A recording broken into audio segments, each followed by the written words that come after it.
ধরনের এলপিটি শিক্ষাওয়ালা মাদ্রাসাগুলোতে ভর্তি করিয়ে তাদের পড়ানো আমাদের জন্য প্রয়োজন।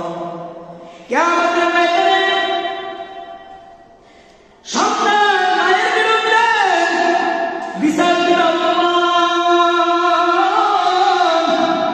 আমার বাবা আমাকে কোরআন শিক্ষা দেয় নাই, আমার মা আমাকে কোরআন শিক্ষা দেয় নাই, আমাকে কোরআনের জন্য কোনোদিন বকাও দেয় নাই, আমাকে কোরআনের জন্য কোনোদিন ব্যবহারও করে নাই।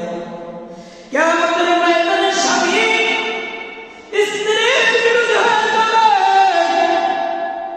স্ত্রী স্বামীর বিরুদ্ধে হয়ে যাবে, সন্তান মা বাবার বিরুদ্ধে হয়ে যাবে, মা বাবা সন্তানের বিরুদ্ধে হয়ে যাবে।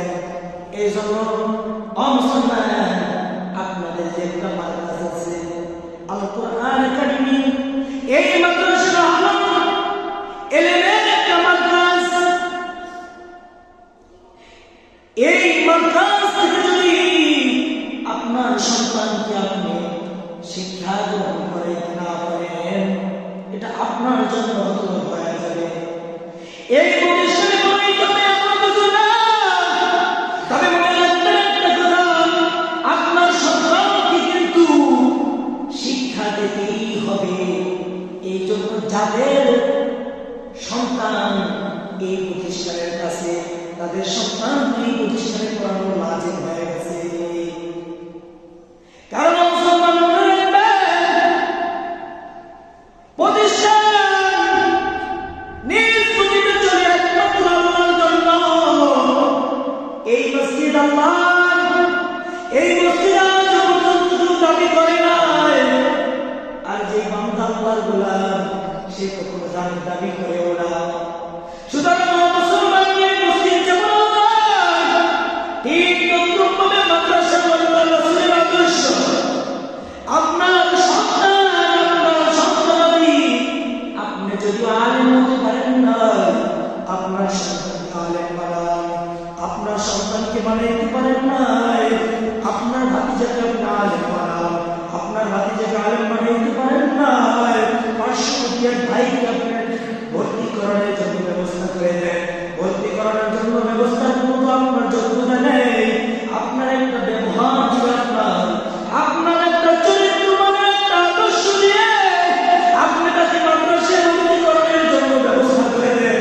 আল্লাহ রব্বুল আলামিন আপনার প্রতি খুশি হয়ে যাবে, আর খুশি হয়ে গেলে এটাই একটা জান্নাতের পথ হয়ে যাবে। মুসলমানেরা, এই জন্য আপনারা আপনাদের এলাকার ভিতরে এই প্রতিষ্ঠান নিজ গতিতে চলছে। যে আপনার বান্দা খাদের হিসেবে কাজ করতেছে, আপনারাও করেন। আপনারা হয়তো যে কোনো মাধ্যমে সহযোগিতা করেন।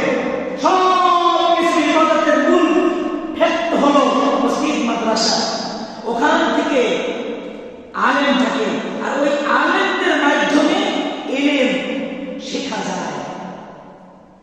এই জন্য আমার বাচ্চাদেরকে বলবো, আপনাদের সন্তান অনেকে বড় হয়ে গেছে, নাতি পুতি, এই আপনাদের মসজিদের ভিতরে অনেক মুসলিমদের সন্তানাদি এখানে পড়ে পড়ালেখার ভিতরে আছে। এই জন্য আপনাদের সন্তানাদি পরে নামাজ, রোজা, নিয়ম কানুন চলার জন্য, জিন্দেগি পরিবর্তন করার জন্য যেই ধরনের নীতিমালা আছে শেখার জন্য ব্যবস্থা করে দিন। আপনাদের জন্য মহান আকাশ। এই জন্য আপনারা যে কেউ হোক স্কুলে পড়তেছে, তাদেরকে আপনি সহি একটা বুঝবেন। আপনার একটা হাতের গুণের কারণে কিয়ামতের ময়দানে আল্লাহ তাআলাকে বলতে পারবেন, আল্লাহ আমার একটা জবানের কথার কারণে ওই সন্তানের জন্য হাফেজ হয়েছে। মালিক গো, সে আজকে হাফেজ আলেম হওয়ার মাধ্যম আমি ছিলাম, আপনার জবাব খুলে দিয়ে আল্লাহ, তখন সে জান্নাতে যেতে পারবে না। আল্লাহ আমি তার